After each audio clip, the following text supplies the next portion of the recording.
नमस्कार मु साहिद स्वागत करुच्ची आपण मान प्रिय चैनल जीवन कथा को। आज आम आलोचना करवा जिद करवा उचित कि अनेक लोक मत दियंती जिद गोटे खराब अभ्यास, मात्र मु कहबी यह एक भल अभ्यास। कारण जिद ही गोटे कार्य को करने बारंबार उत्साह दिए।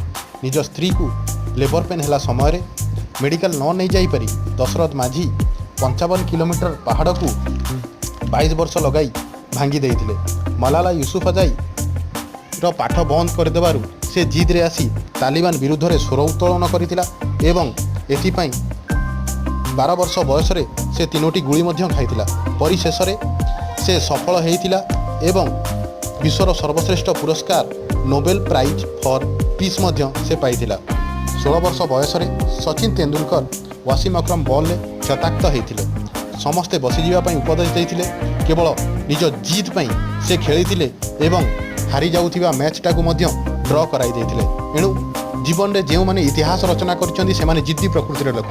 एणु इतिहास रचिबाकू हेले जिद करिबाकू पड़ी थाए। जदि आपण मानकु मोर এই ভিডিওটি पसंद लागिला तेबे लाइक और शेयर करंतु एवं मोर चैनल को सब्सक्राइब करंतु एवं ता पाखरे थिबा बेल आइकन को प्रेस करंतु।